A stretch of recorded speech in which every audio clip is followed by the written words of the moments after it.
Both in less than 2 seconds collided their weapons, causing astonishment in everyone, while Nisa asked not to stop the fight. Izuku, you are strong as well as being beautiful. Ibara, you know that bewitchment doesn't work. I'm immune to Aphrodite's domain, she spoke in her low tone. Izuku, that makes it interesting. The harder it is, the more enjoyable the hunt is, with a silver gleam in his eyes. Both continued fighting incessantly while Ibara was slammed against the end of the platform, which was quite surprising. So with a move she tried to use her vines, but to everyone's surprise Izuku stopped them. Ibara, how? Izuku, plants, like all living beings, have water. If you control the water inside, you control the living being. It's different in humans, since to do so they would have to control the blood, which is boring and very hateful. After that, Ibara was thrown off the platform by her own vines, leaving her with injuries. Seeing this, Izuku carried the green-haired girl bridal style, while she blushed at the feel of the green-haired man's hard muscles. Midnight, there is love, however. The winner of this round is Izuku Midoriya. The audience would sigh with love and cheer, blushing, for the green-haired ones. Present Mike. After that he would call Bakugo and Tokoemi to fight. In the infirmary, Izuku gently placed Ibara on the stretcher.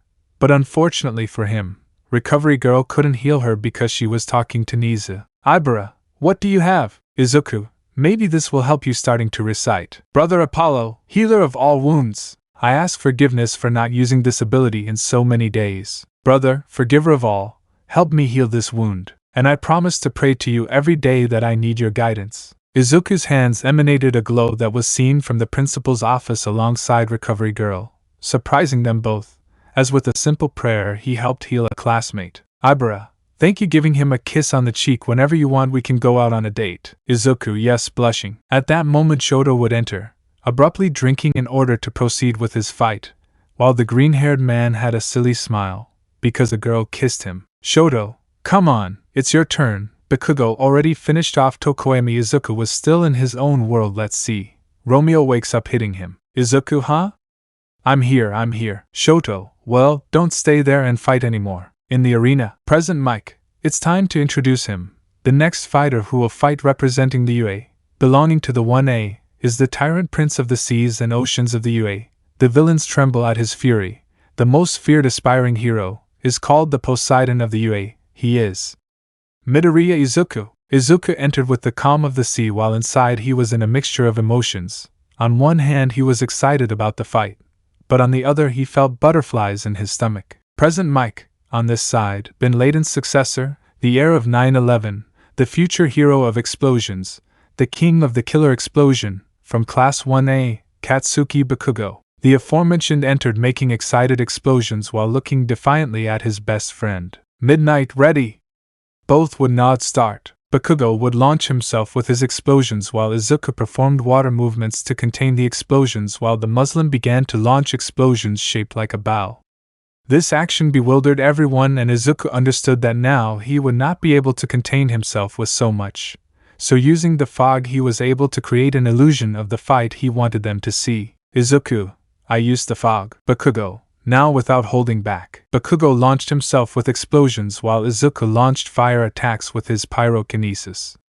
Both fought fiercely, implying why they were rivals. Izuku used all his domains at his disposal while Bakugo fought him until it got to the point that Bakugo fell unconscious. So Izuku deactivated his domains other than water, while he brought out the fog and would see the entire audience screaming with excitement. The audience saw Izuku battle with everything, even forming his trident with water against Bakugo's explosions. Present Mike, and the winner of this festival is Midoriya Izuku. After that, the medical robots took Bakugo to the infirmary, while Cement prepared the sand. After a half hour to arrange the arena for the awards ceremony. All Might, ha ha ha ha ha ha ha. Audience, is it All Might? All Might would jump into the arena while the audience repeated with him. All Might, don't be afraid, you know why I am here. Midnight would award 3 medals to the winners, leaving the podium set up. Third place, Tokoemi Fumikage and Ibara Shiozaki. Second place, Bakugo Katsuki. First place, Izuku Midoriya. All Might, Shonen Tokoemi and Ibara Xiaojo, you should not complain. This is a sign to improve. Do not fall and give your plus ultra. Congratulations. Tokoemi and Ibara hugged each other, leaving the bat crochet in the peace symbol's armpit. All Might, Bakugo Shonen, congratulations, but this is not a defeat, but a fall, get up and continue. Afterwards he would hug Bakugo, who resisted a little. Bakugo, I'll be there on that podium soon, you heard me, Izuku. Izuku would nod at that statement. All might, Midoriya Shonen, congratulations. Don't let the feeling of victory go to your head. Hugging the green-haired boy and handing over his medal. And for those who didn't enter, don't be discouraged. Anyone could have won this, so say it with me. The audience was moved. All Might / the audience, plus ultra / thank you for your effort. The public, you should have said plus ultra. All Might, ha ha ha ha ha. This is how the UA Sports Festival ended. Names of heroes, Godly Father, and internships. After the sports festival, the UA gave its students about 5 days off, while the press spread the word about the existence of several applicants, in addition to the nicknames they received as a kind of hero name. It wasn't unusual for Izuku to be called the Tyrant of the Seas if he went out. In fact, the children liked calling him that, and he didn't mind. Izuku at the Midoriya mansion received visits from all his friends and some gods in those 5 days, but on the second day of rest, he had an idea. Thanks to the history of Athena books, he knew of the existence of many demigods from the pre-Quirk era: Percy Jackson, Charles Beckendorf, Silena Beauregard, Talia Grace, Leo Valdez, Annabeth Chase, Jason Grace, Nicholas D'Angelo, etc. He had found some plans for one of the creations of the Hephaestus cabin of the disappeared Camp Half-Blood Festus, an automaton dragon, so he decided to start working on it. His friends were surprised by his way of acting, although, when they heard Hephaestus when he came down to give him a couple of instructions, they were surprised that the green-haired man was compared to Leo Valdez.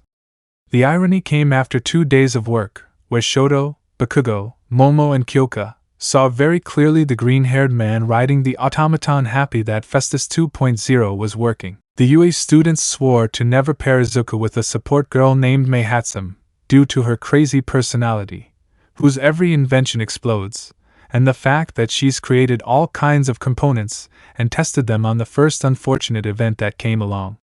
They would definitely never pair them up. During those days, an encounter had also taken place that changed Ida Tenya forever.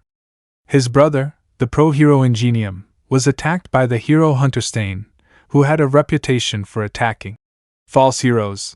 Those individuals who enter the career of heroism for money, fame, and women or men, depending on the case. Stain had left Ingenium severely disabled, leaving him unable to walk, causing the elder Ida to hand over the mantle of Ingenium to his brother. Time skip, after 5 days. UA Academy. We can see Izuku walking in the rain 15 minutes before the entrance bell rings. He only saw the blue-haired boy who ran past him without flinching and watching him out of the corner of his eye. Ida, we'll be late, Midoriya. Izuku, puzzled. Room 1A. Mina, oh, what a day. I couldn't even finish arriving because I was receiving compliments from everyone. Siro, can you blame them? We've excited them. Izuku, they called me Tyrant of the Seas. Kaminari, dude, your mastery of your quirk is amazing. That's why they give it to you. Aizawa, well, kids entering the classroom today, we will have a special class of your heroism activities. On the board a name was seen that made everyone scream, well, most of them. Code names, the whole class: Bakugo, Izuku, and Todoroki. That's an exciting class. Aizawa, silence. Quirk active, the name is something they must choose well, otherwise. Midnight, they will suffer eternally entering. Aizawa, since I'm not good with names, Midnight will help them out by activating caterpillar mode and proceeding to sleep on the desktop. Midnight, well, that's time. Mina, I'll go. I'll be the heroine alien queen. Midnight, not for its pop culture references. Mina, I wanted that name, throwing a tantrum. Kirishima, I'll be Red Riot. Midnight, a tribute to Crimson Riot, approved. Katsuki, I am the king of killer explosion. Midnight, no, not even a joke. Katsuki, shine. Tsuyu, I will be the heroine of the rainy season. Fruppy. Midnight, how cute and adorable, approved. The whole room, Fruppy. Kaminari, I will be the hero. Charge Bolt. Midnight, walking charger. Izuku, I was going to suggest drama queen, ha ha ha, he thought. Uraraka, I will be Uravity. Midnight, adorable, approved. Zero, I'll be Cellophane. Ahoyama, I'll be the shining hero, can't stop twinkling. Midnight, a phrase? With a drop of sweat. Ahoyama, we. Midnight, why not Twinklin? Ahoyama, mercy. Mina, I'll be the pink heroine Pinky. Midnight approved. Ida would come forward and say his name. Midnight, are you sure?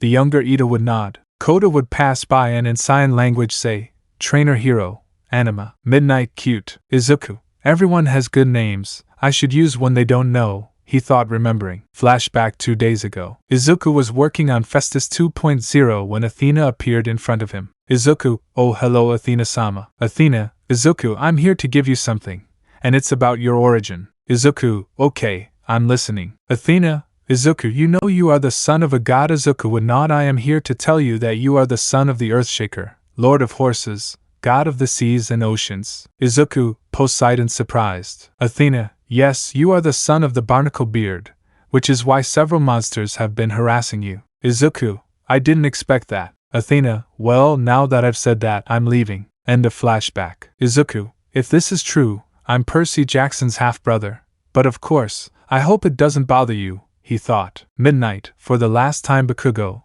you are not going to call yourself King Explosion Shine. After those words he learned that Sato had passed, being called Sugarman, Shoji, under the name Tentacle, Kyokujiro, under the alias Earphone Jack, Tokoemi, under the name Tsukuyami, and Momo chose the name Kriati. Midnight, okay Izuku, come in and show us. Izuku would pass by and reveal his hero name Percy. Midnight, I don't know what it means. Izuku, because he is somewhat related to me. Shoto, I knew he is the son of Poseidon, he thought happily. He had guessed one of his many theories, since in several he used Percy as a base to formulate it. How he united them, nobody knows. Midnight, and what does it mean? Aizawa had woken up to hear it. Izuku, for those of us who have a certain connection with the Greeks, in the pre-Quirk era there is talk of a young man named Percy Jackson, who holds the title of the hero of Olympus, which is why I decided to use his name.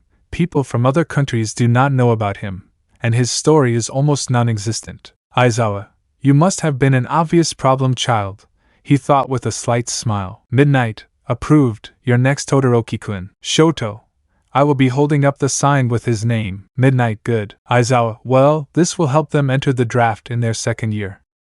Meanwhile, with the sports festival, they caught the attention of several professional heroes, so they have sent them applications for the internships that will be held next week. List. Izuku, 6,850. Shoto, 7,365. Bakugo, 6,845. Uraraka, 6,235. Kirishima, 2,980. Kaminari, 1,580. Ojiro, 350. Mine 3. Aizawa, that would be all of them. Siro, dude, look at that. Kaminari, yes. Izuku, I must choose well. Aizawa, Midoriya, 2 heroes have asked you to do jobs with both of them, so you will do your internships with them. Izuku, wow. Kirishima, Mito bro, that's amazing. Katsuki, TSK, don't sing victory nerd. At lunch, they were all sitting around talking about trivialities about internships and life, where the Azu squad was analyzing their options.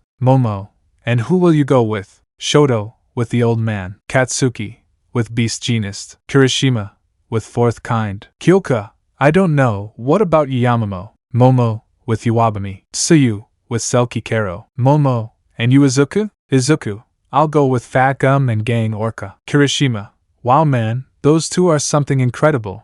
And more Gang Orca, they say he tops the list of heroes who seem like villains but is like the sorcerer. Kyoka, you won't say that or yes. Kirishima, of course, he's like the sorcerer, because he doesn't even flinch. Kyoka would stick her Jackson to him. Kyoka, idiot. Izuku, I think they like each other. I ship them. That would make Kirishima blush and annoy the rocker board. Bakugo and Shoto, no, you had left that fetish. Momo, we won't let him get together with Mina and Toru. All affirmative. Time skip on Monday. We meet at the train station. Aizawa, do you all have your outfits? All yes. Aizawa, well, don't let UA down. Obey your teachers during these internships and above all don't slack off. All yes. So everyone would board the train heading to their destinations, while Izuku was listening to something very peculiar while next to him was an emo with the appearance of an Uchiha with an inferiority complex. Emo, what a strange guy you chose. Fat, he said with a drop of sweat. Fat agency, an encounter with a killer. An emo boy with low self-esteem was watching Izuku, who, he saw, was listening to Pascu and Rodri. For the green-haired boy, not everything was that way, even though the lyrics were good. For the emo boy, listening to the songs seemed a bit strange, so he would let it go. Emo, hey, is it weird that you hear that? Izuku, meh, they are details, hee. Izuku Midoriya, by the way. Emo, yes, int Tamaki a Amajiki. Izuku, what agency do you go to? Tamaki, with fat gum. Izuku, curious, are we going together? Tamaki, of course. Both went to the agency of the happy and chubby hero, something that was very much at odds with Tamaki, who was shy and reserved. But who was Izuku to judge? He was a demigod, son of one of the gods who is capable of sleeping with anything that walks like his uncle Sparks, in addition to representing the sickest pantheon of all, incestuous and vengeful, since many things arose because of the gods, monsters like Medusa, Tantalus, Erysichthon, and even the cause of wars such as the one in Troy. For an apple and a beauty contest between Hera, Athena, and Aphrodite. When they both arrived, the heroes and agency staff looked at them while Tamaki guided the green-haired boy to an office full of sweets, while a chubby boy looked at him. Chubby, oh, they've arrived, looking analytically, while a whale-like hero entered through another door. Cetacean, the worm seems to have good potential. Gordito, the UA tyrant of the seas. After that, the chubby hero would hug Izuku, turning him blue from the force while he received him. Tamaki, Fat isn't breathing. Fat gum, oh yes, sorry, letting it go. Izuku, it's a pleasure to meet you, Fat Gum and Gang Orca. Gang Orca, the pleasure is mine. Izuku Midoriya, aspiring hero Percy, also nicknamed the Tyrant of the Seas of UA. Izuku, it's a pleasure. Fat Gum, well, go put on your suit, we'll do field work. Izuku, where are the locker rooms? Tamaki, I'll take you. Izuku, okay. Izuku would follow Tamaki while the girls playing the role of secretaries ate him up with their eyes, if it weren't for the fact that he had learned to ignore the nymphs because they found him attractive, and even more so since, strange as it may seem, they gave him the title of Adonis, he wouldn't have been able to achieve it. 20-minute time skip. Fat Gum was standing at the door, sorting out the final details of the double internship with Gang Orca, as they would be going to 2 places in Hosu with him. Izuku, I'm here, showing his suit and shield tied on his back. Fat Gum, I like handing out candy for everyone. Izuku felt a slight chill. On Olympus, all the gods were watching the situation, and seeing what the hero did, they sighed. Hermes, don't let Buddha see it. Apollo, yes, he is addicted to sweets. Zeus, and do whatever he wants. Ares, it is his natural essence. Demeter, like Zeus, not keeping it in his pants. Hera, and not being faithful. Artemis, tisk, seeing a strange garden and Sakura's garden, that's new. Athena, looks like someone's there. Artemis, yes, surely one of those monsters you created when you were raped by Poseidon. Athena, it was in my temple, she excused herself. Artemis, for a goddess of wisdom, you acted like a human when you felt envy. Japan, Izuku was learning a lot from Fat Gum. Dealing with people was something that as a hero he had to fulfill, although his strong point was combat. While the girls hinted at him because they were desperate, since due to the festival he was consecrated as the most beautiful and coveted aspiring hero among all the first of the UA. Luckily for him, he had learned a lot from Artemis to not get carried away by the sensations of lust.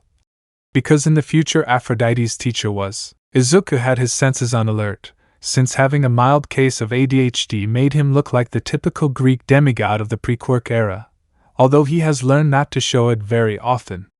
The return was interesting in itself, because despite his complete control of abilities, there were several that Izuku must improve, including letting himself be carried away by the situation, trusting himself, and being quite similar to his brother from the pre-Quirk era, without his clumsiness. Time skip 2 days later, in Hosu. Izuku was walking with Gang Orca, meeting his brother from another mother, Shoto, who was with Endeavor, who looked with hatred at the green-haired boy, who would only give him the middle finger. Endeavor, brat. Izuku flames. Gang Orca, what tension. Endeavor, I'll give you what you deserve for the festival. Izuku made his trident appear with water. Izuku, really, with witnesses, you won't be able to say that I'm a villain. Shoto, besides, he's my best friend, so I'll fight on his side. Endeavor, the temperature of his mustache and beard began to rise. Everyone was focused on stopping an impending fight between a pro-hero and an aspiring hero,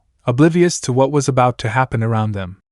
Meanwhile, a black mist began to form in the middle of the street, and about 5 gnomes began to emerge from it. In a nearby building, on the roof of a building, you could see how Shigaraki Tamura along with Kurojairi were watching all this chaos. Shigaraki, yes, just as I like, hearing the screams of fear and desperation of people and heroes. I am grateful that Sensei could give us this large amount of gnomes for this. This is magnificent, he said with a grim smile as he watched everything that was happening. Kurojairi, yes, it's a shame that hero killer Stain didn't join us, he said calmly. Shigaraki, don't remind me of that guy. Look, I'm Stain and I kill fake heroes to return the true meaning of being a hero.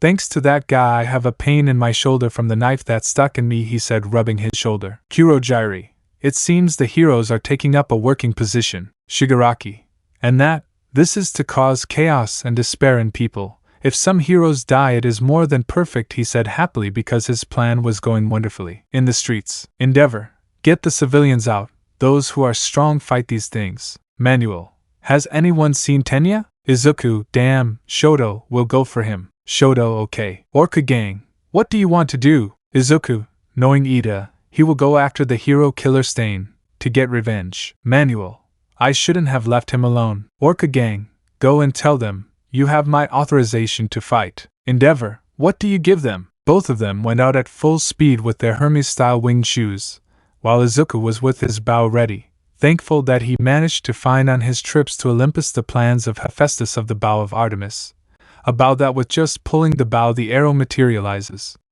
At the same time, in an alley you could see Ida lying on the floor with Native. Both had marks from days ago cut by something, and there was blood on the floor. In front of them was the hero killer Stain. Stain, you've disappointed me, boy. I thought that at your age, for an aspirant, you would become a true hero, but you come against me, wanting revenge. You're just another fake one of the bunch that should be purged. Ida, shut up, you disabled my brother, he was a good hero. Stain, you should have saved him, now he dies for a world without false heroes. Get away from him, shooting several arrows. The metallic green arrows made the hero killer jump, leaving Ida and Native. Stain, who are you? Ida and Midoriya. Stain, so you're the tyrant of the UACs, I thought you were more imposing. Izuku, many say the same, but they prefer to be guided by my nickname advancing while aiming an arrow. Stain, what will you do, candidate? Izuku, a hero always interferes in matters uninvited. Stain, I understand what you're doing.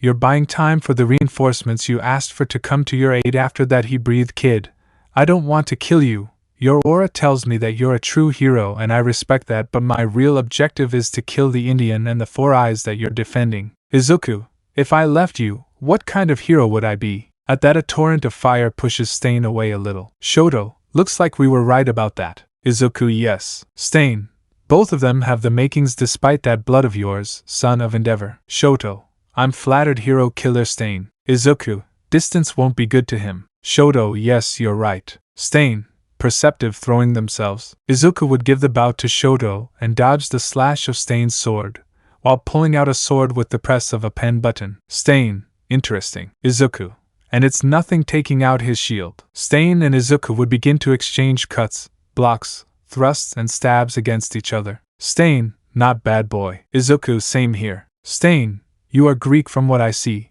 It shows in your style and your shield reveals your likeness. Izuku, you're not implying that I'm mythology. Stain, I thought about it, but Izuku, yes, I am a demigod. Stain, your logo gives you away, son of Poseidon. Ida, did he say native, demigod? Both, son of Poseidon? Shoto, how surprising. Izuku and Stain continued exchanging blows when Stain managed to cut Izuku, but to his surprise and that of the rest, upon contact with his skin, the assassin's katana broke. Stain, if it is not divine or blessed metal, it does not harm you. Izuku, perceptive. Shoto, seeing this, would draw his bow and arrange a non-lethal poison, classified as a sleeping pill, on the weapon. Or, well, being friends with someone Greek means learning that language and knowing things about that world. Shoto would shoot the arrow, hitting Stain in the shoulder, who fell asleep within seconds. Shoto, you're welcome. Izuku, I already had it, placing the shield on his back. After that they would tie Stain up with ropes from the trash, while Izuku hit Ida in the face. Izuku, give me one good reason not to call my uncle and have you locked deep in Tartarus. Native, the prison? Izuku, not the human ones. Shoto, don't unleash Hades. Izuku, fine, you win, but wherever you screw up, I'll take you to the Sea of Monsters. Ida, what's there? Holding him back. Native, that's a name they give to Shoto, the Bermuda Triangle, yes. Izuku, guarded by Scylla and Charybdis, two of the most dangerous monsters and the guardians of the entrance. Why do they think ships and planes disappear there? That left Ida and Native silent. The four-eyed one was scared if those monsters were alive. After those words the professional heroes arrived, where they would take the sleeping stain, while three gnomes came out and tried to take Izuku, but quickly drawing his sword made the three fall to the ground dead. Orca gang, at least that's all for today. Tomorrow we'll go investigate something else. Izuku, why do I have a bad feeling? Gang Orca, we are too, but I hope it is something normal and minor. But just in case, an aspiring hero will be at our side. Beast Genus must go out, and will entrust him to me. Izuku, okay. Garden of Death and Life. We are at the Musutafo Hospital, where after the confrontation between Izuku and Shoto against the hero killer Stain, they were taken to be checked while Gang Orca spoke very seriously and in high tones of voice with Tsurigami Genji, leader of the police, because Ida leaked in his statements the link of Izuku with Poseidon, which in the eyes of the government made him a threat-level mythology. Of course, the UA having him as a student guaranteed his safety and his teaching and heroism, which appeased the president of the Public Safety Commission of Heroes, but not harass sycophants, so they decided to see what much gave with an area where rookie heroes have entered and none have left, a gardening store called Aunt Sakura's Garden. Gang Orca was calming down as he signaled Izuku to leave, while the green-haired man said goodbye to Shoto and looked at Ida with an annoyed face. Ida, I do feel it. Mito Midoriya, intimidated by the look, and knowing who the father is, doesn't want anything to do with him, but they asked me and I had to tell the truth. Izuku, do you have any idea what you got me into? Shoto, this time you ruined it because of your complex of following the rules. Ida, Director Nizu, All Might Sensei and Aizawa Sensei knew about him and did not force him to reveal himself, and you go and say it as if you were very responsible. Izuku, Ida, I have enemies in high strata of the same hero commission. They will try to make sure that I am not a hero because of my power, since I am a demigod, and add that I do not have a quirk which makes me dangerous for them. Ida, I didn't know that. Izuku, what would a kid who plays at being a hero know, with a complex about following the rules? Because knowing how you are, by following them you would let innocent people die. Ida, and if I follow the rules, what? I'm already annoyed. Izuku, and you consider yourself an aspiring hero. I recite a Disney movie interpretation of Hercules. A hero is not one because of the size of his muscles but because of the size of his heart. Apply that to the era of quirks and remove strength by Koseis.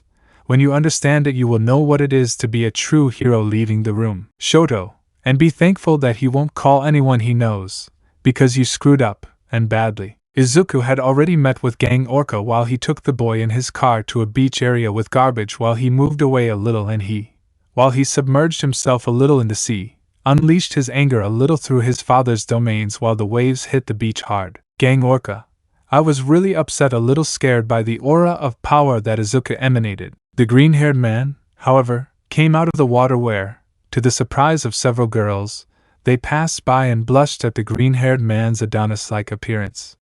Although few knew it, Hades took away that guy's beauty as part of the punishment he was receiving, and gave it to him without the green-haired man knowing. Izuku, Gang-sensei, I've calmed down now. Gang Orca, thank goodness. Then he receives a call from Beast Genus. Well, get changed and we'll go. We have to see to something in a garden. Izuku, a garden? Gang Orca, Aunt Sakura's Garden, does it ring a bell? Izuku, the place where rookie heroes enter and don't leave. Gang Orca, yes. Izuku, okay, tying a bandage on his arm. After Izuku changed, with Gang Orca they headed to Beast Genus' hero office, who received them with some distance. Since gunpowder was slower than the news of a demigod in existence, of course it moved in internal circles, because revealing this to civilians would cause the Mesas to enter into conflict.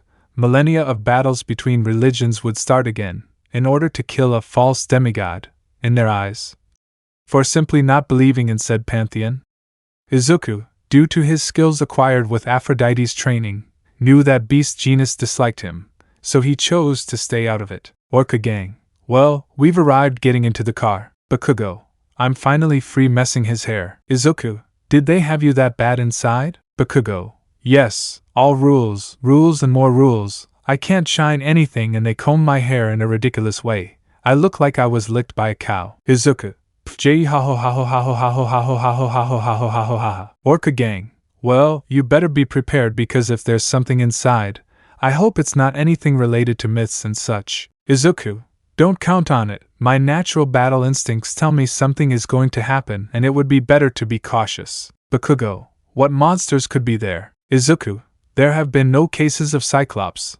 There are no more sightings of Lestrygonian giants other than ours. No harpies, because they would show themselves flying. Furies the same. Only the case of Masaru remains. Gang Orca, Masaru Bakugo, missing without a trace, although a dismissed witness said he saw a woman with snake hair. Damn it. Izuku, I think that might be what we're up against. Bakugo, they talk about Gang Orca and Izuku, a Gorgon. The trio continued along the path until they reached their destination, a garden with an abandoned appearance that made it seem as if it had been there for several years. Moss covered the entrance while a pair of armless Venus statues with marks of time greeted them. Bakugo, they're scary, I have to say. Izuku, I just hope nothing happens to me. Gang Orca, why? Izuku, a Gorgon isn't exactly something I like because of my father. No one understood it because the Greek myths as well as everything related to the pre-Quirk eras were left in oblivion, making many mistakes.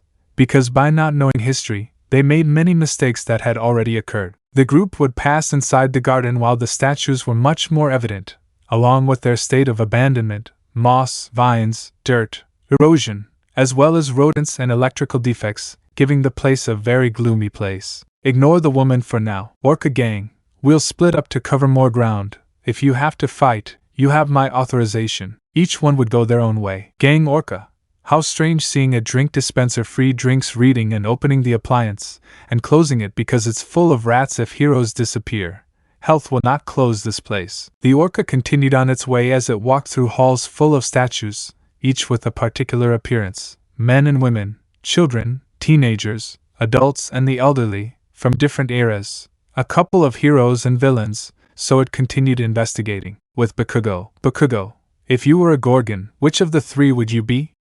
Coming so far from your pantheon approaching a fountain what dragmas, I'll give them to the nerd taking all the coins from the fountain. With Izuku, the green-haired boy was walking around the place out of curiosity as he passed several statues of satyrs and centaurs, while playing an angel caller, making a sinister sound. Coin Bakugo. Bakugo was deep in thought, checking several statues, revealing children who were going to Orudara, being surprised, because those children had disappeared and were never found.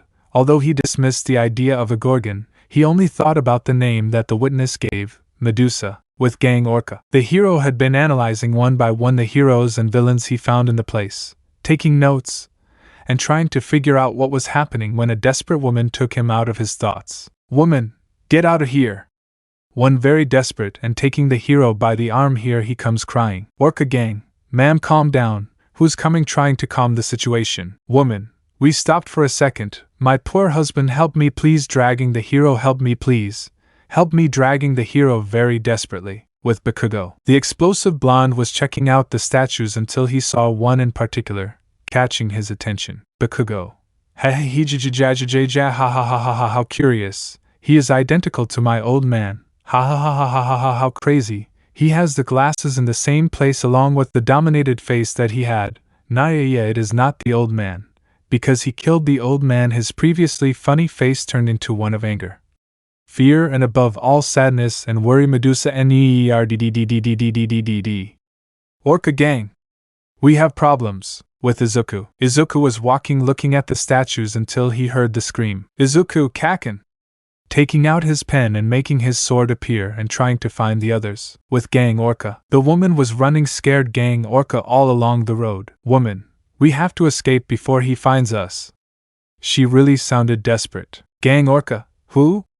Trying to calm himself and calm her down. Woman, he turned my husband into stone. With Izuku and Bakugo. Izuku, Kraken, where are you running? Bakugo, Nerd Orca gang, where are they? Izuku Kraken. Both would run across each other from very opposite directions, colliding with each other and ending up on the floor. Izuku, Arj, why don't you watch where you're going? Bakugo, Nerd listens. Izuku, where are we? Bakugo, in Medusa's garden. Izuku, Gang Orca worried. With the hero, the woman, and he kept running. Woman, we're lost. We're running in circles until we're stopped by a woman. Gang Orca, don't move, stay there. Villain preparing for a fight. The woman was dressed in black, wearing sunglasses, and a scarf covering her hair. Woman, wow, what a fabulous surprise. It's lovely to have visitors, and even more so to one of the strongest heroes. We feel very alone here, don't we?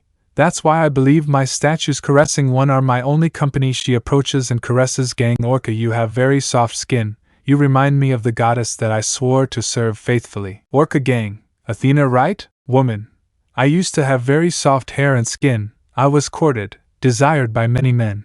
But all that changed, because of that goddess, the woman who cursed me trying to remove her scarf. Orca Gang, close your eyes, doing the most logical thing along with the woman. Woman, in this showing a head of snakes. Medusa, they say the eyes are the windows to the soul.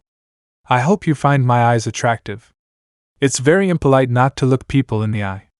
Please just look. The woman next to Gang Orca, feeling tempted, would remove her hand from her eyes, as she proceeded to open her eyes only for Medusa to use her power, turning the poor unfortunate woman into stone.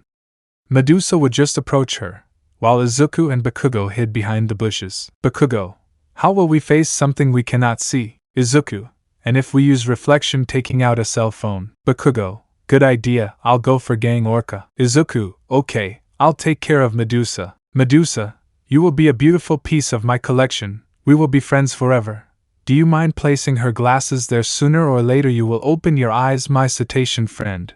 The temptation to look is strong. Izuku, don't do it, sensei, don't open your eyes. Medusa, who is that smelling his scent? A demigod. It's been a long time since you've been to my home. After that, Medusa charged at the green-haired man, who lured her to some statues while running using his cell phone's reflection.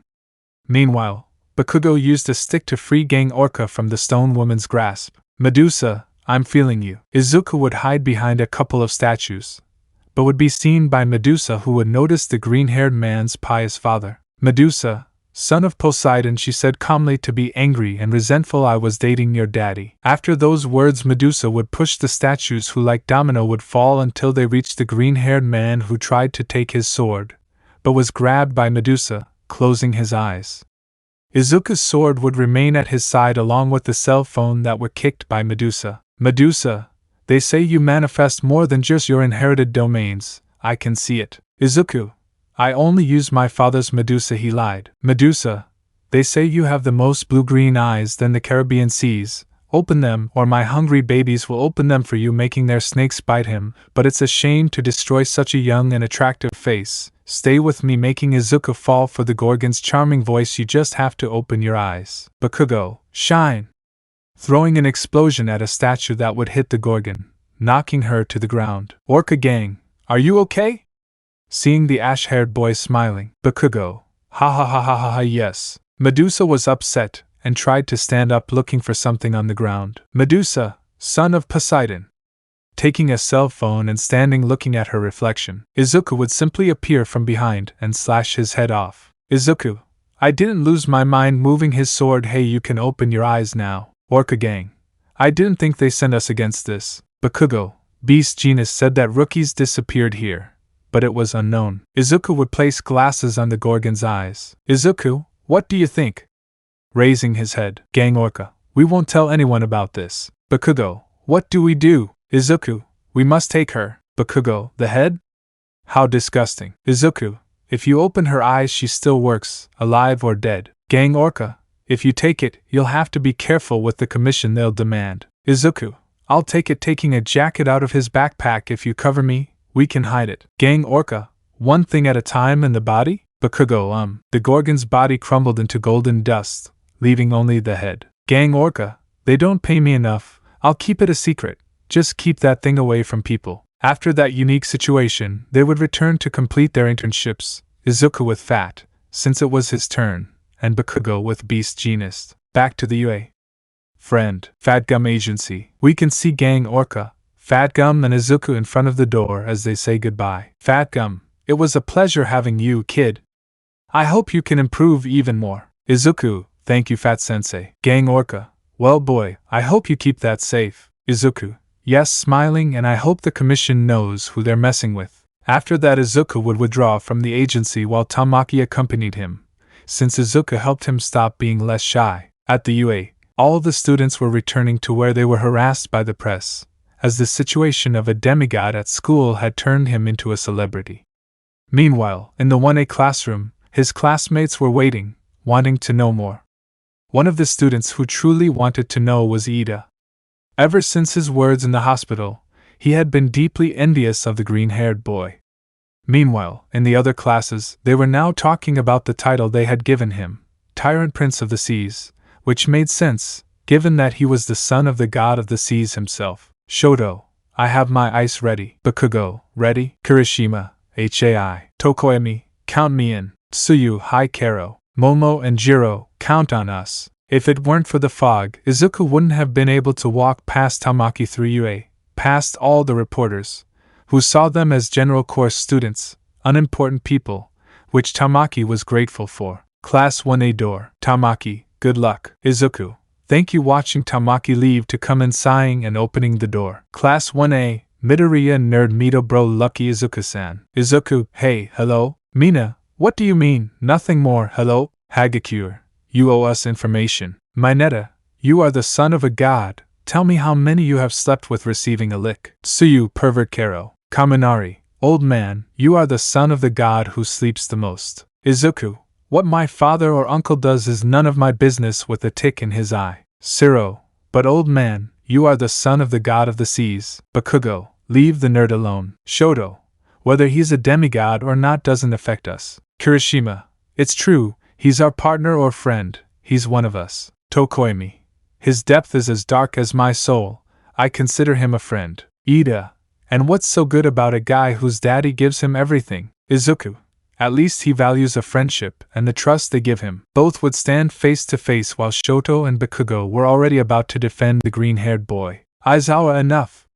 Entering the classroom, enough. Ida, stop provoking Midoriya and you pointing at the green-haired boy. Don't fall for his provocations. Sighing, well kids, I've seen everything that the heroes where you've done your internships have told me, although some have improved, others not so much.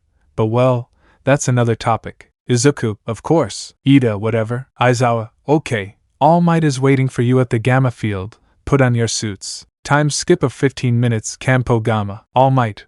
Wow, shonens, I didn't expect them to come so soon, ha ha ha. Ida, sensei, what will we do? All Might. We will do a rescue test to show how much you have improved. Your job will be to get to me and rescue me pretending to be tied at a distance. So Ojiro shonen, Zero shonen, Ashido shoujo, Tsuyu shoujo, and young Midoriya will be the first to pass. Everyone would go to the exit area, while Izuku closed his eyes. Zero, this will be easy. Preparing your tapes. All Might. Ready. Those mentioned were ready at the exit out. Zero would shoot out, wrapping his ribbons around the tubes, while he was followed by Tsuyu jumping like a frog from tube to tube. Ojiro, for his part, would jump with his tail, performing parkour movements, and Mina would slide along the metal surfaces of the pipes as if she were skating. Bakugo, nerd? What are you trying to do? Izuku would react by showing eyes as blue as the sea, while the nearby tanks broke, beginning to form a gigantic wave that Izuku would climb on. Kirishima, that's the power of Izubro. Ida, damn. Jiro, it's the power of a demigod. Momo, surprising. Izuku along with the wave would be shot towards All Might while the other participants of the test. Siro, huh? At the moment he said those words, Izuku was overtaking him, causing him to fall to the ground, taking Ojiro with him while Mina and Tsuyu approached them, fortunately dodging them. All Might, congratulations. Shonen, handing out a prize, a sign with a big thank you. Izuku, meh, at least I have several trophies. After that Izuku would retire. Shoto, Midoriya, I want you and Bakugo to tell me what you found in that garden. Kirishima, what garden? Momo, you're not going to tell me what you are? Jiro, what place? Tokoemi, they said of a garden, a strange flower shop, because all the rookie heroes who entered there never left. Momo, so they came in, but Tsuyu, how did they come out? Karo, Class A was hidden listening to what they were talking about. They were not naive, they wanted to know what the world was about with the connection of the gods themselves. Izuku, it would be known sooner or later. Bakugo, do you know what a Gorgon is? Momo, in Greek mythology, the Gorgons were three monstrous sisters named Steno,